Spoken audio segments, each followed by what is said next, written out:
Welcome, everybody, to the Friar Talk podcast and YouTube page. Today, we're going to be talking about the Nationals recap, and I'll let you start it off, Isaac. I mean, just us two today. So my big question is, how did you feel after that Sunday game? Because, of course, the first game, 24 runs, phenomenal. Saturday's game, great game as well. And then we kind of look into Sunday, and Sunday kind of left a sour taste in, I think, all Padres fans' mouths. So what was your thoughts after that game? I wasn't disappointed at all, actually, considering we were facing Max Scherzer down by 4 runs. It's very encouraging to see that this lineup is able to come back from a deficit like that. Eric Hosmer, had a really good series, hit a home run to close the gap to 1 run in that game. So, this lineup is showing showing its potential right now, putting up a lot of runs. Putting up 24 and then 10 and then what was it, 7 or 8?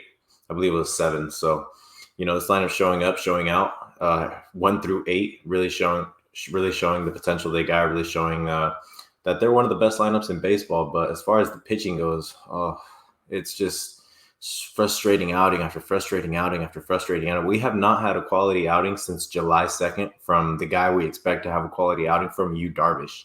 So,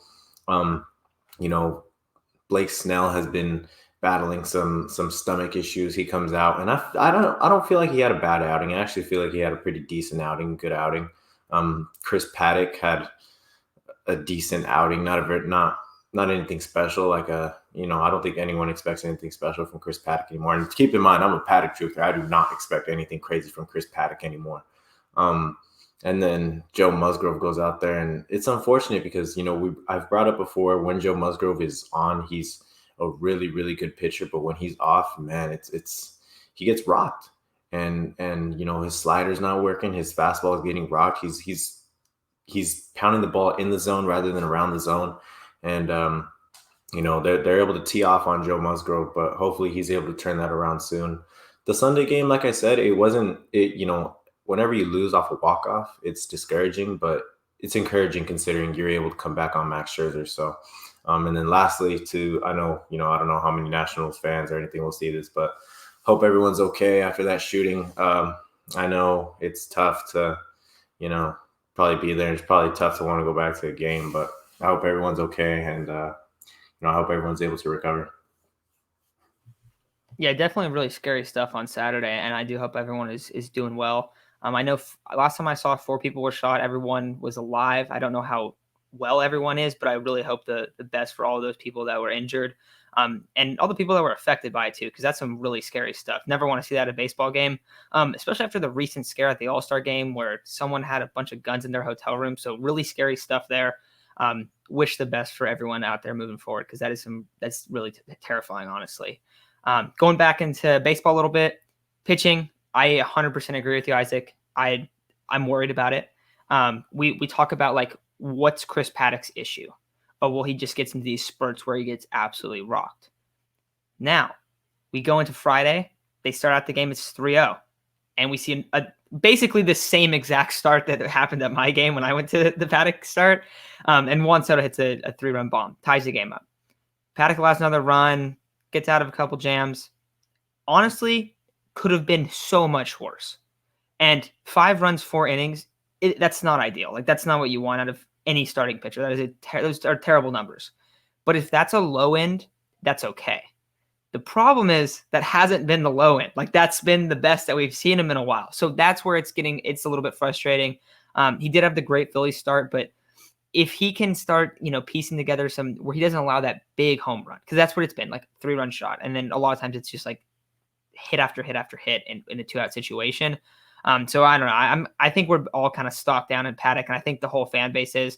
Still hope he bounces back. I'm really hoping he does, because that would be huge for this rotation. You go into Blake Snell, same kind of issues that he's had. I don't really see anything different since the sticky stuff ban from him.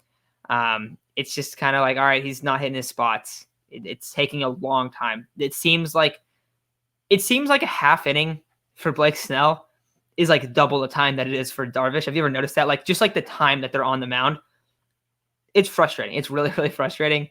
But I really hope that he starts coming around a little bit. I know that the road numbers haven't been great.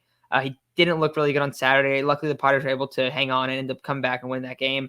And then Sunday, I think this is the most concerning guy right now, Joe Musgrove.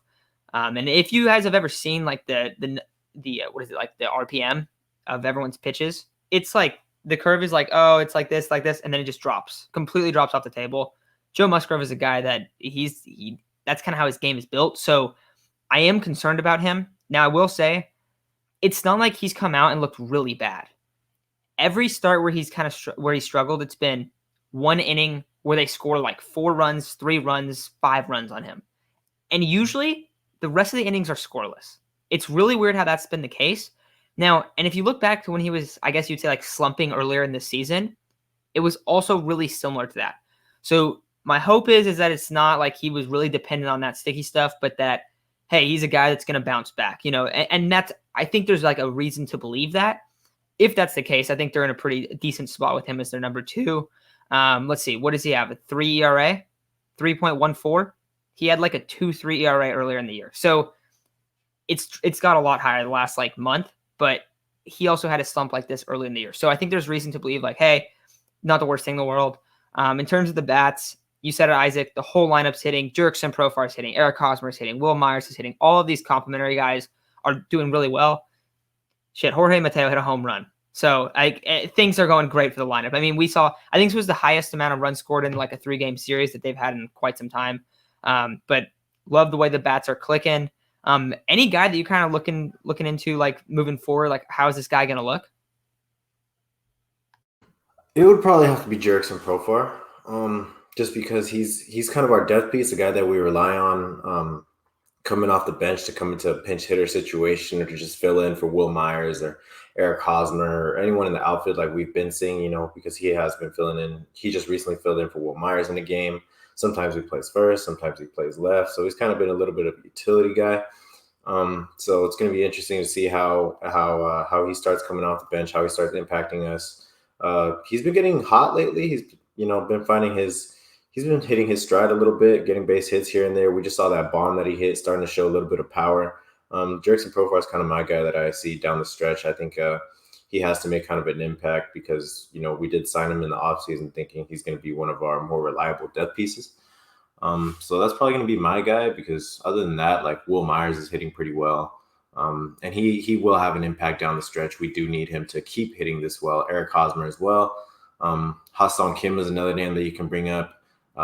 He had a clutch hit down the third base line the other day, brought in 2 or 3 runs. I forgot what it was. Pretty sure it was 2. So that's another guy, but I think my guy is Jurickson Profar. I really hope Profar keeps turning around because he's been hitting the ball real well lately. The bomb that he hit off Scherzer, that ball was absolutely demolished. And right now the Padres are in a pretty good spot offensively. They are now top 10 in OPS in the league. Now, if you looked at like maybe like a month and a half ago, they're probably like around 20. So they've jumped quite a bit. Also tied for 8th in home runs. So like they're coming around. The power's starting to come back. And I think that should have been expected always. Like this lineup is a really good lineup.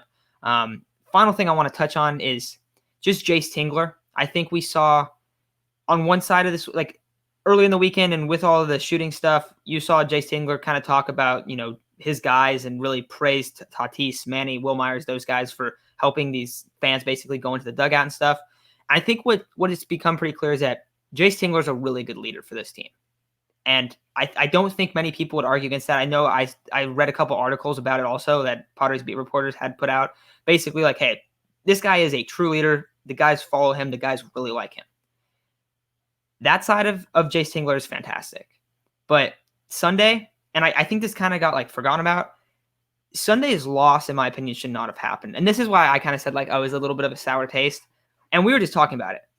There's no reason that Drew Pomeranz should have pitched in the 7th inning and Pagan should have pitched in the 8th.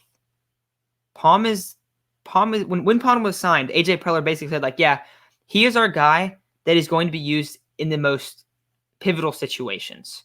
So when the heart of the order comes up, he will be the guy that will take on the heart of the order in those late inning spots. Why is he not in the 8th? Like that's the part where I'm really confused by. And I am going to say like, I think that if you have Pagan pitch in the 7th and you have Pomeranz pitch in the 8th, I think that could look very, very different. I am much more comfortable tossing Pom in. And I know his velocity's down and he hasn't been, he still has a sub 2 ERA. but I know he's been banged up and, the velocity is down, but he's still a much better guy to go lefty on lefty versus Juan Soto, especially there. And I don't know. I just don't like putting Pagan in the 8th. Pagan's kind of a 7th, 6th, 7th inning guy at this point, in my opinion. Not a knock on him. He's had a pretty good year, but Palm is the guy that was signed to be that 8th inning guy. So are you kind of with me, Isaac? Because that was just a move where I'm completely I'm clueless of why that was the case. Like, to me, it's like almost automatic that Pomeranz should be coming out in the 8th inning. Yeah, Pagan's kind of one of the rockier guys in the bullpen right now, just because I do think he kind of has a weak fastball. He doesn't have anything special in his arsenal. He was a closer with the Rays, and it's not a knock on him. He has good stuff. He has decent stuff, in my opinion, but it's nothing crazy. You don't want him going up against one of the best hitters in the league in Juan Soto. You'd much rather have the lefty on lefty matchup with Drew Pomeranz, and Drew Pomeranz has supplied nothing but good stuff for the Padres. I mean, earlier in his career, he was a starter for us before he got traded, and he was a really good starter. He comes back to us in the relief role, and he's a really good reliever still as well. So he should absolutely be our setup guy, in my opinion, and I don't even think you should depend on the matchups because he's been dominant no matter who he's facing. One of the best relievers in baseball, in my opinion, for sure. And I think he should be I think it's undebatable. He's our best. He's probably our best arm. And I know there'll probably be people that will argue Mark Melancon because of how many saves he has, but let's be real, Mark Melancon doesn't have the stuff that Drew Pomeranz has. He's not as dominant as Drew Pomeranz is. So Pomeranz is our best guy. We want him going into the most the most pivotal situations. Yeah, so that's the last thing I wanted to touch on. And overall, it's a good series. You win a game on the Dodgers and the Giants. Now they're about to play each other. Padres are playing a beaten up Braves team. Like, the Padres are in a really good spot. So I'm not trying to be super negative, but that was just something where I was like, why is this happening? So I want to touch up on it real quick. But I think that's going to do it for today. Going to have a video about Tatis, and then going to talk about the closer position as well later in this week.